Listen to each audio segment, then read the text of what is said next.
Sheriff Scott Jones, Sacramento County Sheriff, is with us talking about the arrest of a suspect in at least a dozen murders, at least 45 rapes, over 100 burglaries, monstrous victimization of innocent people over years and years in the 70s and 80s.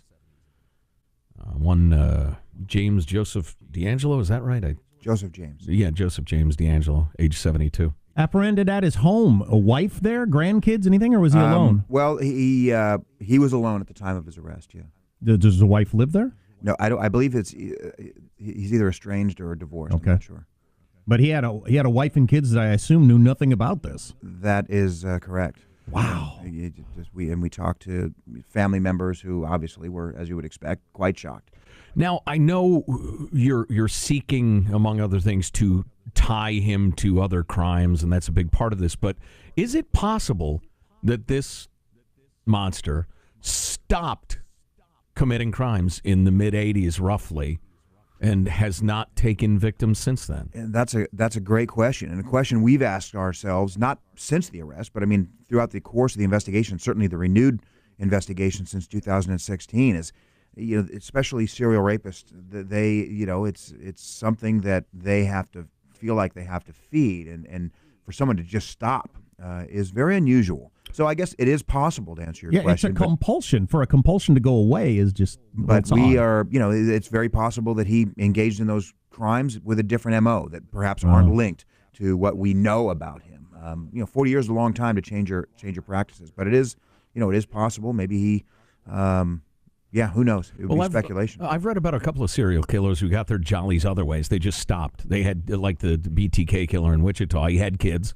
His life got a little complicated to be a serial killer anymore, so he just engaged in, weird sexual practices and that sort of thing. But yeah, and obviously that's what we're looking into. We're trying to see if there was some substitute actions and, talking to family and folks that were close to him to see if we can get some insight. So that's all part of it. The arrest just happened Monday, so that's all part of the ongoing, the real work, at least in terms of the building the case, starts now. What are the chances that this guy, like many serial killers, wants everybody to know what a criminal genius he is, and he'll tell all? It's hard to say. As time goes on, I'm sure he's still in a bit of a state of shock. I'm sure he didn't realize that Sunday night would be the last night he breathed free air. And he didn't give a statement that evening, Monday evening, to investigators after he was arrested. So. It's hard to say what if as the reality of a situation may settle in, he may need to feed other things, and that may be part of it. I don't know. I mean, I certainly hope so. I think that would help the closure process for the victims. So I certainly hope that there is some of that. But we'll just wait and see. Either way, the end result's still the same. Likely a death penalty case, as if California actually executes anybody. Well, exactly right. The death penalty in California just means, at least hopefully, they'll die in prison of more cancer expensive for the or old taxpayers. age. Yeah, right. So I do believe that Ventura filed special circumstances. So that is, I think it's a death penalty eligible down in Ventura at this point.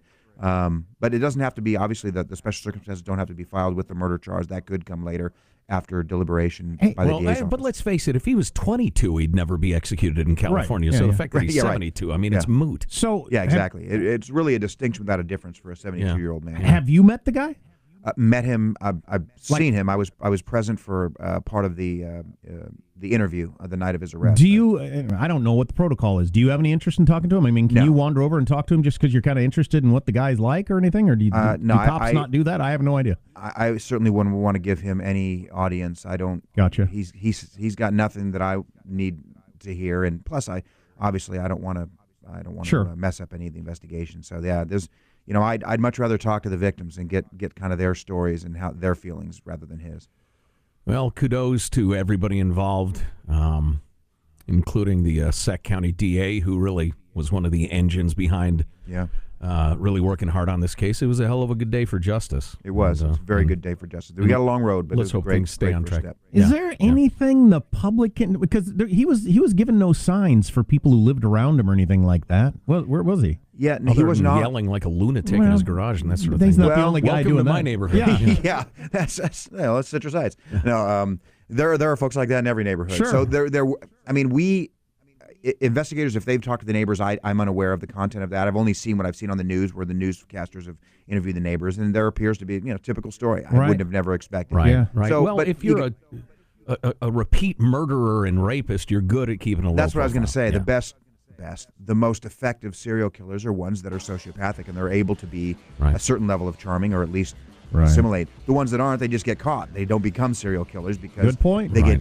get people hinked up, and they get the focus of the investigation on, and they get caught. And this guy just didn't. Sacramento County Sheriff Scott Jones. Sheriff, we appreciate it very much. Thank you Thanks for both. stopping by.